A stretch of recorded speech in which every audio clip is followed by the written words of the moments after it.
Olá, graça e paz, tudo bom com você? Nesse vídeo eu quero tratar sobre a doutrina da criação. Certamente que essa aula, esse estudo que eu vou trazer agora, será baseado primeiramente na Palavra de Deus, na Bíblia Sagrada. Então nós vamos tratar da criação à luz da Palavra de Deus. E também nós vamos contar com o auxílio da Confissão de Fé de Westminster, no capítulo 4, que trata exatamente dessa questão, trata desse assunto da criação. Então eu quero aqui abordar alguns pontos sobre essa questão da criação. Então, em primeiro lugar, a primeira coisa que eu quero chamar a sua atenção, o primeiro ponto é sobre a criação do mundo. Quanto a isso, a Confissão de Fé diz assim: no princípio, aprove a Deus o Pai, o Filho e o Espírito Santo criar ou fazer do nada o mundo e tudo o que nele há, visíveis e invisíveis. Primeiro detalhe para o qual chamo sua atenção aqui é que a criação do mundo é uma obra do Deus Trino. Não é uma obra apenas de uma única pessoa da Trindade. Não é apenas o Pai que é responsável pela criação. Não é apenas o Filho que é responsável pela criação, nem apenas o Espírito Santo. Mas as três pessoas da Santíssima Trindade se uniram para criar o mundo. Porque quando a gente fala em Deus, biblicamente, nós estamos falando de um ser triuno. Deus não é um ser unipessoal, mas Deus é um ser tripessoal. Então, esse Deus, que é um ser tripessoal, se juntou e criou o mundo. Daí, então, a Confissão de Fé diz: aprove a Deus o Pai, o Filho e o Espírito Santo. Então, aprove a Ele criar do nada, ou fazer do nada, tudo que existe.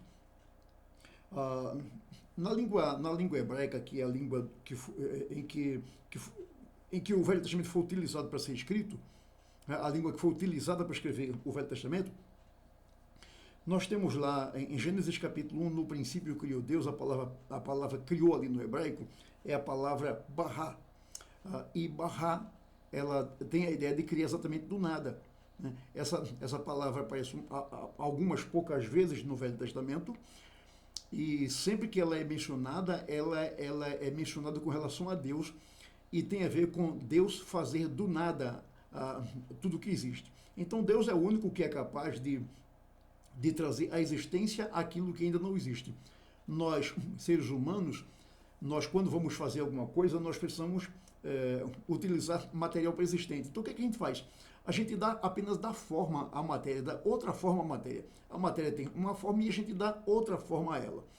Mas a gente não trabalha ex nihilo, a gente não trabalha do nada. A gente trabalha a partir de um material pré-existente, mas Deus não. Deus trabalha sem material pré-existente. Quando Deus criou o mundo de existência, não tinha nada, não tinha matéria, né? Isso aí, para tristeza dos materialistas, dos filósofos materialistas, não tinha matéria, a matéria não é eterna, a matéria passou a existir a partir do momento que Deus criou. Deus não somente criou a matéria, mas Deus deu forma à matéria. Então tudo que existe no mundo, tudo que é criado, foi criado por Deus. Sem que tivesse antes algum material pré-existente. Então Deus chamou do nada as coisas como se elas existissem. Então Deus, ao criar o mundo, criou o mundo e criou tudo o que é no mundo, aquilo que a gente vê e aquilo que a gente não vê. Essa questão da criação, infelizmente, não é ponto pacífico na cabeça de muita gente, pois certamente nós encontramos gente com mentalidade científica e filosófica, sobretudo gente com mentalidade científica e filosófica evolucionista, que é levada pelo evolucionismo. Então, esse pessoal não acredita na natureza como sendo uma obra da criação de Deus, mas acredita que tudo que existe é produto de um ato evolutivo. Uma teoria bem conhecida da evolução é a teoria do Big Bang, né? A palavra Big Bang, a expressão Big Bang é uma expressão que vem do inglês, né? E significa grande explosão. De acordo com essa teoria, cerca de bilhões de anos atrás, um átomo explodiu E da explosão desse átomo surgiu o universo com tudo que é nele, com toda inteligência, com toda harmonia, com toda organização. Né? Então, isso é ensinado nas escolas, nas universidades, nas aulas de biologia, por exemplo. É interessante que eu quero citar aqui o doutor Adalto Lourenço. Adalto Lourenço é um físico cristão, né? E Adalto Lourenço ele pensa assim: como é que pode de uma explosão surgir harmonia? Bom, segundo a teoria do Big Bang, tudo era desorganizado, tudo estava em desarmonia, e quando aconteceu a explosão, tudo virou harmonia. Aí ele disse: boa estratégia. Então é o seguinte: quando o meu carro estiver ruim, eu não preciso levar meu carro para a oficina. Eu vou explodir meu carro, porque com a explosão ele vai ficar bom. Quando o meu casamento estiver ruim, eu não vou me preocupar com o meu casamento para que ele fique bom. Eu vou explodi-lo, porque explodindo o casamento ele vai ficar harmonioso. E ele ironiza essa posição, dizendo: da explosão o que se tem é desarmonia, da explosão o que se tem é desorganização. Se você explode uma casa, essa casa não vai cair de pé toda organizada, essa casa vai cair como um monturo. Então, eles, como é que pode, da explosão de um átomo, surgir esse universo tão perfeito, tão harmonioso? Então, essa é uma teoria que só cabe na cabeça dos evolucionistas. Dizer que através de uma explosão de um átomo, cerca de bilhões de anos atrás, então surgiu o universo com toda a harmonia que é nele, com toda a inteligência e beleza. Mas tem essa teoria da evolução, de que o mundo vê existência através da evolução, da explosão de um átomo. Mas, por outro lado, nós não podemos deixar de entender que existe também a teoria da criação, a teoria do criacionismo. Né? E essa teoria, o criacionismo bíblico, né? Eu não quero aqui nem entrar em detalhes no criacionismo científico e no criacionismo religioso. Eu quero apenas me limitar ao criacionismo bíblico, aquilo que a Escritura diz a respeito da existência do universo. A Escritura diz que há um Deus que é todo-poderoso, bondoso, sábio e que trouxe à existência tudo o que existe. Então, o testemunho da Escritura é que Deus criou do nada, isto é, Deus criou tudo o que existe sem usar nenhum material pré-existente. Ele criou todas as coisas que existem. Então, isso é defendido pelo criacionismo bíblico, mas também é defendido pelo criacionismo religioso. O criacionismo religioso é aquele em que cada religião chama para o seu Deus a responsabilidade pela criação do universo, pela existência do universo. Mas também temos o criacionismo científico. Há muitos cientistas que são criacionistas, e são muitos mesmos, e eles acreditam que há um ser inteligente, pessoal, poderoso, que criou o universo. Muitos cientistas não chamam esse criador de Deus, chamam de designer inteligente. Né? Mas eles acreditam que há um designer inteligente que criou todas as coisas. Nós, cristãos, chamamos esse designer de Deus. Entendemos que ele é Deus e nós entendemos que esse designer que criou o mundo é o Pai de nosso Senhor e Salvador Jesus Cristo. É aquele que nos amou e mandou o seu Filho Jesus para morrer por nós na cruz do Calvário. Então, o criacionismo bíblico entende que existe um Deus todo-poderoso, sábio, né, e que criou todas as coisas. Esse é o testemunho da Bíblia. Por exemplo, Gênesis capítulo 1, que é um texto muito conhecido, diz: no princípio criou Deus os céus e a terra. Jeremias capítulo 10, versículo 12, diz: o Senhor fez a terra pelo seu poder. Estabeleceu o mundo por sua sabedoria e com sua inteligência estabeleceu os céus. Então veja aqui o testemunho de Moisés em Gênesis. Moisés, que era um homem altamente culto, acreditava que Deus existe e que Deus criou tudo que há. Jeremias também acreditava que há um Deus todo-poderoso e que criou todas as coisas. Ele fez a terra e estabeleceu o mundo. O Salmo 8, versículo 3, o salmista diz: quando contemplo os teus céus, obra dos teus dedos, e a lua e as estrelas que estabeleceste. Então é o testemunho do salmista. E no Novo Testamento a gente encontra o testemunho de Paulo, homem altamente culto também. Em Atos capítulo 17, verso 24, Paulo diz: o Deus que fez o mundo e tudo que nele existe. E Paulo disse isso aqui discutindo com filósofos lá na cidade de Atenas, na Grécia. Então Paulo disse que Deus fez o mundo e tudo o que existe no mundo. Então, o testemunho da Escritura é que Deus existe e ele criou todas as coisas. Então, esse é o testemunho da Escritura e esse é o testemunho da fé cristã. Todo cristão verdadeiro, todo cristão genuíno, todo cristão que acredita na Bíblia, acredita que Deus existe e que Deus é o responsável pela criação do mundo. Então, quando o cristão olha para a natureza, quando ele olha para o sol, para a lua, para as estrelas, quando ele olha para o mar, para os rios, para as aves, para os animais, para os peixes, para as florestas, ele diz: Deus existe e ele criou tudo isso aí. Quando ele olha para si mesmo, ele diz: Deus existe e ele me criou. Esse é o testemunho da fé cristã ao longo dos séculos. Deus existe e ele criou todas as coisas. Então, entendemos que a natureza é obra da criação de Deus. E a confissão de fé diz que as coisas que Deus criou envolvem as coisas visíveis e invisíveis. Quando a confissão de fé usa essa terminologia, visíveis e invisíveis, ela toma como base o texto de Colossenses, capítulo 1, 16, que diz: pois nele, né? Aí ele aqui está falando de Cristo, né? Cristo foi o agente da criação, pois nele foram criadas todas as coisas, nos céus e sobre a terra, as visíveis e as invisíveis, sejam tronos, sejam soberanias, quer principados, quer potestades. Tudo foi criado por meio dele e para ele. Então veja, por meio de Cristo, tudo foi criado por meio dele e para ele, né? E então aqui menciona que entre esse tudo estão as coisas que se veem e as coisas que não se veem, as coisas invisíveis e as coisas visíveis.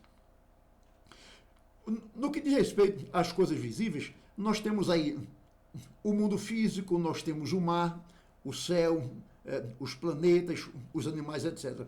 Então são coisas que a gente vê, são coisas, muitas delas que a gente até toca. Mas as coisas visíveis, Deus trouxe existência. E também as coisas invisíveis, por exemplo, os anjos, os espíritos, ou almas, que a gente não vê, né? Então são coisas que são invisíveis aos nossos olhos. Tudo isso aí faz parte da criação de Deus. Deus criou tudo. Aquilo que eu vejo e aquilo que eu não vejo, se existe, Deus criou todas as coisas. Com base em Êxodo, capítulo 20, versículo 11, a confissão de fé traz aqui um assunto que tem sido também alvo de polêmica. A primeira polêmica aqui é sobre a existência das coisas, se elas vieram à existência por um ato evolutivo ou se vieram à existência por um ato criador. E a fé cristã é que as coisas vieram à existência por um ato criador. A fé cristã ensina a um Deus, ele é amor, ele é bondade, ele é poderoso, e então ele criou tudo, e criou tudo para quê? Para a glória dele. Deus tudo fez para a glória dele, para o louvor dele. Deus não faz nada que não seja, em primeiro lugar, para o louvor dele. Em segundo lugar, tudo Deus faz para o nosso benefício, para o nosso bem-estar. Deus fez o mundo para a sua glória e também para o nosso bem-estar. Então, a primeira polêmica nesse assunto é a questão da evolução e da criação, mas nós cristãos batemos o martelo e dizemos: nós cremos na criação, cremos que Deus existe e ele criou tudo. Uma segunda polêmica que envolve a questão da criação é quanto à questão dos dias da criação. Dos dias da criação. Pois lá em Gênesis está dito que o Senhor Deus criou tudo em 6 dias. E a confissão de fé, tratando disso, diz que a criação foi feita no espaço de 6 dias. Aí tem as divergências, né? Mais uma vez aqui entra em discussão as teorias criacionista e evolucionista. Porque, segundo a teoria evolucionista, esses 6 dias não são 6 dias literais, mas são grandes eras geológicas. Então, os 6 dias aqui são simbólicos, são figurados, né? Eles não acreditam que o mundo vê existência em apenas 6 dias, mas que esses 6 dias são um período figurado, né? Já aqueles que são criacionistas acreditam que os 6 dias não são figurados, não se referem a eras, mas se refere a dias literais, significando exatamente dias de 24 horas. O nosso entendimento é que a expressão 6 dias deve ser entendida literalmente, né? Então, eu sou criacionista e eu entendo que o texto de Gênesis, quando diz que Deus fez os céus e a terra, o mundo e tudo que neles há, em 6 dias, nós entendemos que Deus fez isso em 6 dias de 24 horas, né? E isso nós temos algumas razões. Umas 2 ou 3 razões que eu quero apontar aqui para dizer porque nós acreditamos que os dias são literais. Primeiro é a própria palavra dia. No hebraico nós temos a palavra yom, né? A palavra dia no hebraico é yom. Né? E o significado primário dessa palavra é um dia normal de 24 horas. Esse é o significado primário. Então, quando a gente lê a respeito de uma palavra, embora essa palavra tenha mais de um significado, nós devemos procurar o significado primário dessa palavra. E o significado primário da palavra Yom é um dia, como a gente conhece, um dia normal, um dia de 24 horas. Uma segunda razão por que cremos que os 6 dias foram 6 dias literais é que a Bíblia menciona para cada dia a expressão houve tarde e manhã. Então, houve tarde e manhã o primeiro dia, houve tarde e manhã o segundo dia, houve tarde e manhã o terceiro dia, o quarto, o quinto, o sexto dia. Bom, isso seria impossível se tratasse de longos períodos. Então, longos períodos não tem tarde e manhã. Então, quando uma regra gramatical é que quando a palavra Yom vem acompanhada da expressão manhã e tarde ou tarde e manhã, certamente que a palavra dia aí deve ser entendida no sentido literal. E é exatamente isso que nós encontramos no Gênesis. Então, houve tarde e manhã no primeiro dia, tarde e manhã no segundo dia. Essa não é uma linguagem que envolve uma grande era geológica, mas essa é uma linguagem que envolve um dia normal, um dia como a gente conhece, um dia de 24 horas. Né? Uma terceira razão, porque nós acreditamos que os dias da criação foram dias de 24 horas, é que em Gênesis capítulo 20, Êxodo capítulo 20, versículo 11, esse é um texto que trata a respeito da guarda do sábado. Lembra-te do dia do sábado para o santificar. 6 dias trabalharás e farás toda a tua obra, porém o 7º dia é o sábado do Senhor teu Deus. Aí diz que nesse dia você não deve trabalhar, nem você, nem seu filho, nem sua filha, nem seu servo, nem sua serva, nem seu animal. Por quê? Aí diz, porque em 6 dias o Senhor fez os céus e a terra, e em 7 dias, e no 7º dia ele descansou. Então aqui Moisés, ele nos coloca ao lado de Deus. Deus trabalhou 6 dias e descansou no 7º dia. Então Moisés disse, da mesma forma, nós devemos trabalhar 6 dias e descansar um dia. Então, bom, nós temos que trabalhar 6 dias. Que dias são esses que nós devemos trabalhar? São dias normais, literais, de 24 horas, ou são eras geológicas? E quando diz que nós devemos descansar um dia, que descanso é esse que a gente deve ter? Deve ser um dia que é um dia figurado, simbólico, um dia que representa uma era geológica, ou é um dia de 24 horas? É claro que é um dia de 24 horas que a gente deve descansar, bem como é claro que são dias de 24 horas que a gente tem que trabalhar. Né? Então, senão o texto fica sem nexo, o texto fica sem sentido. Né? Então, uma boa interpretação exige que a palavra dia, no hebraico, seja tomada no mesmo sentido em ambos os casos, no caso de Deus e no caso do homem. Então, Deus usou a linguagem do homem, dia, tarde, manhã. Né? Então, em 6 dias o Senhor fez os céus e a terra. A linguagem é humana.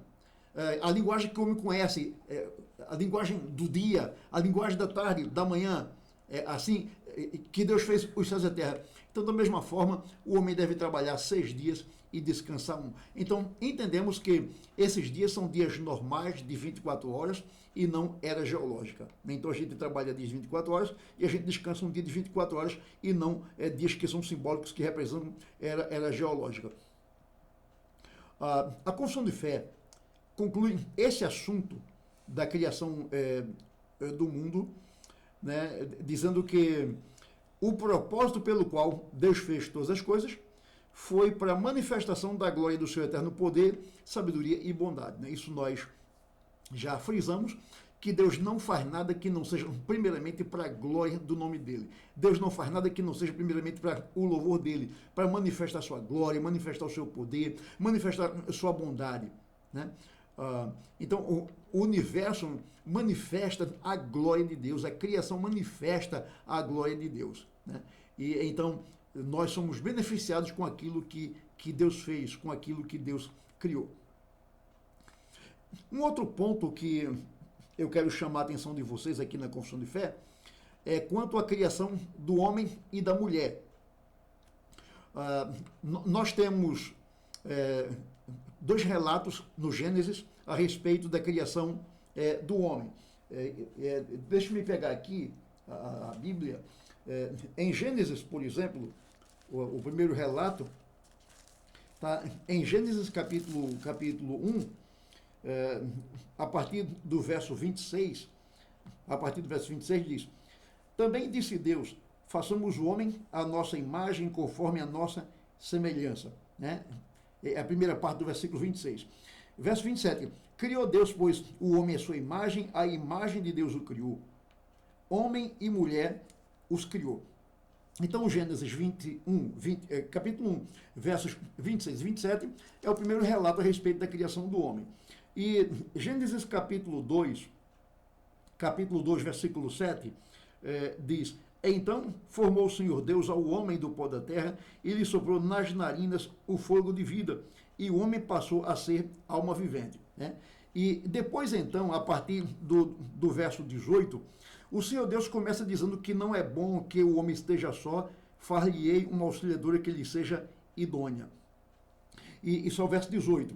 Aí, depois no verso 21, ele diz: Então o Senhor Deus fez cair pesado o sono sobre o homem, e este adormeceu. Tomou uma das suas costelas e fechou o lugar com carne. E a costela que o Senhor Deus tomara ao homem transformou-a numa mulher e lhe a trouxe. Então o homem ficou encantado com essa criação e diz aí no verso 24, no verso 23, e disse o homem: Esta afinal é osso dos meus ossos e carne da minha carne, chamar-se a varoa, porquanto do varão foi tomada. Por isso deixou o homem pai e mãe e se uniu à sua mulher, tornando-se os dois uma só carne. Então, nós temos em Gênesis capítulo 1 e Gênesis capítulo 2 a criação. No capítulo 1 nós temos uma declaração geral: criou Deus o homem. O homem, segundo a sua imagem, homem e mulher, ele os fez. E depois no capítulo 2 ele dá um detalhe, ele dá detalhes de como Deus fez o homem e a mulher. É dito que ele fez o homem do pó da terra e é dito que ele fez a mulher do lado do homem. E essa questão da criação da mulher tem um comentário interessante do Dr. Adalto Lourenço, que eu já citei para vocês instantes atrás. O Dr. Adalto Lourenço ele é físico, ele, louvado seja Deus, é cristão, ele é presbítero da igreja presbiteriana, né? Ele mora nos Estados Unidos. Eu tive o prazer de conhecê-lo pessoalmente, gente muito boa, bacana, um cara muito humilde. Né? E o Dr. Adalto tem vários livros escritos. E há um livro cujo título é Gênesis 1 e 2. E então, nesse livro, ele narra a criação da mulher de forma científica. Né? De forma científica. Ele faz uma análise científica a respeito da criação da mulher. E ele, para narrar a criação da mulher, ele apresenta alguns passos. Então, ele diz: o primeiro passo para Deus criar a mulher é que ele anestesiou Adão. Né? Anestesiou Adão. Né? Quando diz que Deus fez cair um pesado sono sobre Adão, Então, ele diz que essa é a linguagem usada pela ciência, né? Então, quando o médico vai fazer uma cirurgia de grande porte, mesmo uma cirurgia de pequeno porte, ele aplica uma anestesia, né? Ele aplica uma anestesia para que a pessoa fique insensível à dor, né? Muito mais quando a pessoa vai fazer uma cirurgia de grande porte. Então, há uma anestesia geral. Foi o caso de Adão, segundo o doutor Adalto. Então, ele diz, aqui nós temos uma cirurgia, aqui nós temos uma anestesia geral, onde Deus quebrou a sensibilidade de Adão para que ele não sentisse nenhuma dor. Então, o primeiro passo que Deus usou para criar Eva foi tirar qualquer sensação de Adão através da anestesia geral. Depois que ele aplicou anestesia em Adão, ele agora fez a cirurgia. Ele arrancou uma costela de Adão. Arrancou a costela de Adão. E ele diz o seguinte, que existe uma razão muito especial da escolha desse tipo de material e não de outro. Encontramos no sistema ósseo humano a medula óssea, também conhecida como tutano, né? Aí ele diz assim, a medula óssea vermelha encontrada nas costelas contém células-tronco, né?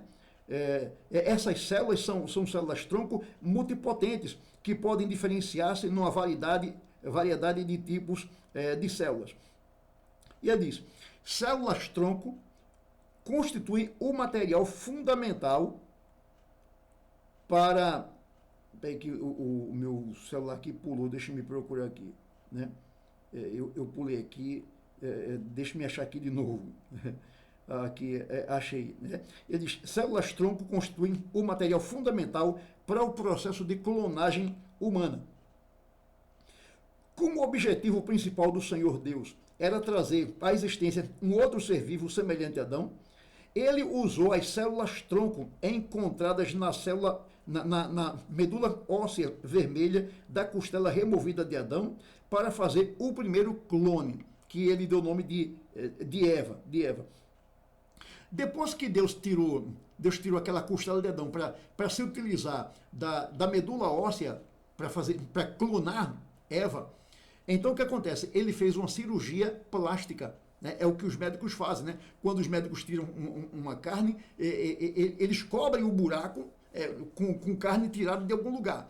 Então, foi o que aconteceu aqui com Adão.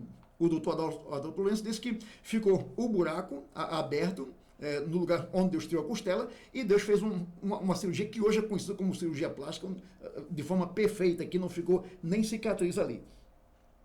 Então, Deus fechou ali o lugar que ele havia aberto para tirar a costela de Adão.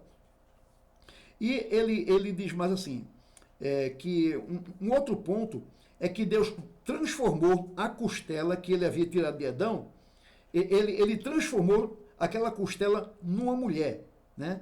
Então, ele diz, Deus se utilizou de células-tronco, contidas na costela de Adão, células-tronco que são material básico necessário para a clonagem de um novo ser vivo a partir do material do doador. Então, Adão foi o doador, né? Então, foi de Adão que Deus tirou o material genético, e daquele material ele clonou Eva. E continua o doutor Adalto. O processo de clonagem, propriamente dito, nada mais é que a produção de um novo indivíduo, criado a partir do material genético de um doador. Aí diz, animais e plantas são clonados frequentemente pelos cientistas ao redor do mundo. Adão foi o doador e Eva foi o novo ser clonado. E ele então diz mais. Aí ele diz assim, Deus transforma o material genético masculino em material genético feminino. Então, nós temos Adão, que é masculino, e o clone que Deus fez de Adão não foi um clone masculino, mas foi um clone feminino, né? Aí ele continua. O ser humano possui um par de cromossomos responsável pela determinação do sexo. Masculino e feminino são as duas únicas possibilidades sexuais produzidas por esse par, né? Então, o par de cromossomo X, Y, que é o homem, X a mulher, é masculino e feminino, e E desses cromossomos só sai masculino ou feminino. Não tem um terceiro sexo. Como querem, por exemplo, os homossexuais. O homossexualismo não é um terceiro sexo. É uma opção que esse pessoal toma. Então, um homem resolve agir como mulher e a mulher resolve agir como um homem. Mas o homossexual tem cromossomo XY. E a mulher homossexual tem cromossomo XX. Queiram eles ou não, é assim que é cientificamente. Aí continua o doutor Adalto Lourenço. Sendo que a mãe possui o par de cromossomos XX e o pai tem o par XY, é fácil perceber que o material genético do pai, que determina o sexo da criança. A mãe contribui apenas com um dos cromossomos, que é o X, que ela possui. Já o pai pode contribuir tanto com o cromossomo Y quanto com o X, né? Com o X. Então a mãe só pode gerar menina. Já o pai pode gerar menino ou menina, né? Adão foi criado com o par XY. Ele era do sexo masculino. Para que Eva fosse criada, Deus precisaria apenas duplicar geneticamente o cromossomo X de Adão, formando o par XX. Esse procedimento de alteração genética é conhecido pela ciência como engenharia genética, né? Então, o doutor Adalto Lourenço mostra que houve aqui uma ação de Deus clonando, a partir de Adão, um outro ser, mas não um ser masculino, e sim um ser feminino. E ele conclui aqui seu pensamento dizendo assim, uma pequena nota digna de reflexão. Se Deus tivesse apenas clonado, mas não tivesse alterado o material genético de Adão, então no Jardim do Éden estariam apenas Adão e Ivo, em vez de Adão e Eva. Seria impossível que a ordem de Deus fosse cumprida, crescer e multiplicar-vos. Então, Deus pegou o material genético de Adão e não produziu um outro homem, não produziu um outro Adão, mas ele produziu agora uma mulher, alguém sexualmente diferente de Adão. Alguém espiritualmente igual a Adão, porque é imagem e semelhança de Deus como Adão, mas sexualmente diferente de Adão. Então, essas são algumas explicações que o Dr. Adalto Lourenço faz a respeito da criação da mulher, usando a linguagem científica, ele tratando o assunto de forma científica. Então, voltando para a Confissão de Fé, que trata da criação do homem e da mulher, a Confissão de Fé diz, depois de haver feito as outras criaturas, Deus criou o homem, macho e fêmea. Então, quando diz aqui homem, aqui é humanidade. Como a humanidade é composta? A humanidade é composta de macho e fêmea. Não há um terceiro elemento aí, né, como querem os homossexuais. Eles não são um terceiro sexo. É bom a gente bater nessa tecla. Os homossexuais não são um terceiro sexo. O que eles são é uma deturpação do macho ou da fêmea. É o macho querendo ser fêmea e a fêmea querendo ser macho. É uma deturpação da criação de Deus. Deus criou macho e fêmea. Então, o homem pervertido por conta do pecado não quer ser homem, quer ser mulher. A mulher pervertida por conta do pecado não quer ser mulher, quer ser homem. Mas mesmo o homem não querendo ser homem, ele é do sexo masculino. Mesmo a mulher não querendo ser mulher, ela é do sexo feminino. Ela é o que nasce. O homem é o que nasce. O homem e a mulher não são aquilo que querem ser, eles são aquilo que eles nascem. É questão científica. Eles nascem com sexo masculino ou com sexo feminino. Eles podem não gostar disso, mas é assim que eles são. Teorias científicas e filosóficas dizem que o homem é produto da evolução de seres inferiores. Eu ouvi até um dia, li até um dia um comentário, não sei se esse comentário procede, mas esse comentário diz que o sexo, nasceu de células saídas da água. Desta forma, as células feminina e masculina foram se unindo a outras células, dando assim origem ao macho e à fêmea, né? Então, veja que as teorias científicas são cheias de invenção, né? São cheias de invenção. A gente não encontra muita lógica nisso. Aqui para nós, não é mais lógico acreditar que Deus existe e que Ele é o Criador de tudo, e que Ele criou homem e mulher, já como eles são, o homem como homem e a mulher já como mulher. Não é mais lógico acreditar nisso? O testemunho da Escritura é que Deus criou os seres humanos com seus sexos definidos e como última obra da criação. Deus fez o homem e a mulher já como macho e fêmea. De acordo com a Escritura, o homem sempre foi como é. Deus fez todas as coisas de uma forma. De que forma? Que as coisas apareçam de acordo com sua espécie. Aí diz assim, povoem, que as águas sejam povoadas por peixes, segundo sua espécie. Que o ar seja povoado por aves, segundo a sua espécie. Que o campo seja povoado com animais, segundo a sua espécie. Foi assim que Deus criou todas as coisas. Mas quando ele foi fazer o homem, ele usou uma outra linguagem. Uma linguagem mais elevada. Ele diz, façamos o homem à nossa imagem, conforme a nossa semelhança. Aí diz, criou Deus, pois, o homem, a sua imagem, a imagem de Deus o criou, homem e mulher os criou. Aí diz, então formou o Senhor Deus ao homem do pó da terra e lhe soprou nas narinas o fôlego de vida e o homem passou a ser alma vivente. Né? Então, o homem foi feito segundo a imagem de Deus. O que é que isso significa? Significa que o homem e a mulher foram feitos com almas racionais e imortais, com retidão e perfeita santidade. Homem e mulher são seres racionais, imortais, morais, espirituais. Eles sempre foram assim. Eles não ficaram assim depois da evolução. Mas eles foram criados assim. Sempre foram assim.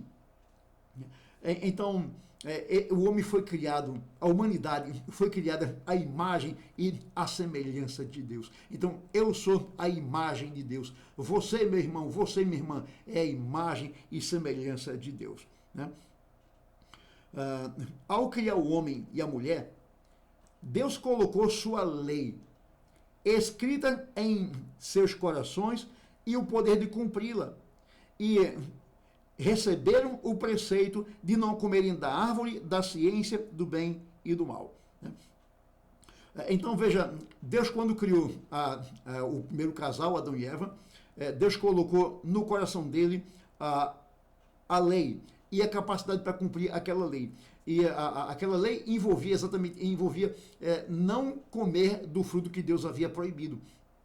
Deus disse, olha, você pode comer de todos os frutos que há no jardim, mas você não pode comer do fruto da árvore da ciência do bem e do mal. Né? Então, o homem recebeu essa ordem. Mas o que acontece? Gênesis capítulo 3, versículo 6 diz, vendo a mulher que a árvore era boa para se comer, agradável aos olhos, e árvore desejável para dar entendimento, tomou do fruto e comeu, e deu também ao marido, e ele comeu. Então, a mulher, segundo a narrativa bíblica, foi enganada pela serpente. E certamente que a serpente, ela foi o instrumento de Satanás. E então, a serpente, como instrumento de Satanás, enganou Eva, e Eva pegou do fruto que Deus havia proibido, e ela comeu e deu também a Adão, e Adão comeu daquele fruto. Né? E eles pecaram contra o Senhor. E então, por conta disso, Deus veio e amaldiçoou o homem, amaldiçoou a mulher e amaldiçoou a serpente. E amaldiçoou a criação. Né? Ele amaldiçoou a criação, dizendo que ela agora produziria cardos, abrolhos, espinhos, o capim, etc. Amaldiçoou o homem, dizendo que ele agora comeria o seu pão na base do suor do seu rosto. Amaldiçoou a mulher, dizendo que ela teria filhos com dores grandes, as dores do parto. Amaldiçoou a serpente, dizendo que ela rastejaria pela terra e que ela comeria pó todos os dias da vida dela. Comentaristas têm discutido a respeito da serpente agora se arrastar e comer pó. Pensando assim, que a serpente, antes da maldição, ela comia erva. E depois da maldição, ela agora comeria pó. Antes da maldição, aí os comentaristas, alguns dizem assim, a serpente, ela tinha pernas. Tem até um fóssil aí, não sei se esse fóssil procede, tem até um fóssil de uma serpente com 4 patas. Sério? Tem na internet, você pode colocar lá, fóssil de serpente com patas, você vai encontrar lá. Um fóssil de uma serpente com 4 patas. Está lá. Então, alguns comentaristas dizem que a serpente antes, ela tinha patas. Ela andava sobre 4 pés, 4 patas. Já outros dizem que a serpente tinha asas. O seu movimento antes era voando. E o que acontece? Se tinha patas, Deus arrancou as patas. Se tinha asas, Deus arrancou as asas. E agora ela andaria rastejando como maldição de Deus imposta sobre a serpente. Lá em Apocalipse, João identifica a serpente com o diabo, com Satanás. Diz que ele é a antiga serpente. Né? Então ele tentou a mulher, ele iludiu a mulher foi iludida por ele e pecou contra Deus. Nessa questão do pecado, nós encontramos duas coisas: o caráter formal do pecado e o caráter essencial do pecado. O caráter formal do pecado consistiu no fato de que o homem comeu do fruto que Deus tinha dito não coma. Então, esse é o caráter formal do pecado. O pecado entrou no mundo quando o homem comeu do fruto que Deus disse não coma. E o caráter essencial do pecado tem a ver com o fato de que o homem não sujeitou sua vontade à vontade de Deus, mas ele quis fazer a sua própria vontade, daí ele pegou o fruto e comeu. Ele sabia que ele não podia comer, mas ele comeu. Então, ele se recusou a se submeter à vontade de Deus. Então, esse é o caráter essencial do pecado. É rebeldia do homem contra Deus. É rebelião do homem contra Deus. É o homem dar as costas para a lei de Deus, dar as costas para os mandamentos de Deus. E isso acontece hoje, né? O homem aí o tempo todo quebrando a lei de Deus. João diz que o pecado é a transgressão da lei. Então, significa isso que o homem não se conforma à lei de Deus, que o homem não quer obedecer a lei de Deus. Ele não tem prazer em andar de acordo com a lei de Deus. Ele tem prazer de andar de acordo com seus interesses. Ele faz a vontade de sua carne, de seu pensamento. Ele é orientado pelo príncipe da potestade do ar. Ele anda de acordo com a orientação do mundo caído. Então, ele se rebela contra Deus. Ele é um rebelde contra Deus. Ele não submete a sua vontade à vontade de Deus. Então, Deus dá uma lei, ele diz, eu não quero saber dessa lei. É que nem aquela coisa lá, né? Você passa em certo lugar e tem assim, não pise na grama. Aí o rebelde vai lá, o criminoso vai lá e diz, eu piso. Aí pisa mesmo até a criança, né? A criança lá diz, eu vou lá e piso. É assim que o pecador é. Deus diz, não faça isso, ele diz, eu faço. Deus diz, faça aquilo, ele diz, eu não faço. É assim que é o pecador, né? Ele é rebelde contra Deus. Ele se recusa a obedecer a Deus. Se recusa a andar de acordo com os mandamentos de Deus. Então, a confissão de fé diz que Deus colocou no coração do homem uma lei e deu a ele a capacidade de guardar essa lei, de observar essa lei. Né? Mas o que acontece? Ele resolve não guardar a lei, não obedecer a Deus, a lei, mas ele resolve quebrar a lei. Ele resolve trazer para sua mão o destino eterno de sua alma. Então, o que acontece? O resultado disso é que ele foi punido com a morte. Né?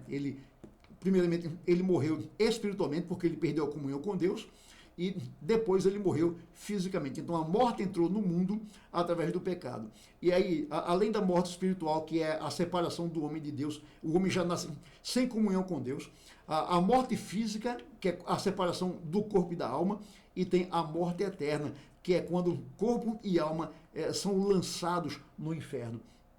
São lançados no inferno para sempre como castigo por conta do pecado e por conta da falta do arrependimento e da conversão. A única forma do pecador escapar do inferno, da condenação eterna, é reconhecendo que é pecador, se arrepender do seu pecado, se converter do seu mau caminho, se voltar para o Senhor em busca de perdão, se reconciliando com Deus através de Jesus, crendo firmemente de coração na morte de Jesus na cruz do Calvário, crendo que Jesus é a única solução estabelecida por Deus para que o homem seja reconciliado com Ele. Quando o homem crê em Jesus dessa forma, então ele é livrado, é libertado da ira que está por vir, é libertado do castigo que está por ser derramado sobre os pecadores rebeldes. Romanos capítulo 2, versos 14 e 15 diz, quando, pois, os gentios que não têm lei, né, os gentios são os pagãos que não têm a lei de Deus, Deus não deu a lei aos gentios, aos pagãos. Ele deu a lei ao seu povo. Mas quando eles procedem por natureza de conformidade com a lei, não tendo lei, servem eles de lei para si mesmos. Estes mostram a norma da lei gravada no seu coração, testemunhando-lhes também a consciência e seus pensamentos, mutuamente acusando-se ou defendendo-se. E veja, embora um pagão nunca viu uma Bíblia na vida, mas ele tem ele tem escrita na sua consciência a lei de Deus. Calvino dizia que há no homem uma semente de Deus. Deus colocou no homem uma semente de que ele existe, né? Tá me fugindo aqui uma palavrinha que Calvino usa, né? Sobre o que Deus colocou no homem, mas Deus colocou no homem a capacidade de conhecê-lo e de que o homem faça a sua vontade, ande de acordo com os seus mandamentos, né? Então, Deus imprimiu na mente humana, na consciência humana, a sua lei. Então, veja, mesmo um pagão que nunca ouviu falar na Bíblia, muito menos nunca pegou uma Bíblia, muito menos nunca leu uma Bíblia, mas muitas vezes ele faz coisas que são exatamente de acordo com o que há na Bíblia. Por exemplo, quando o pagão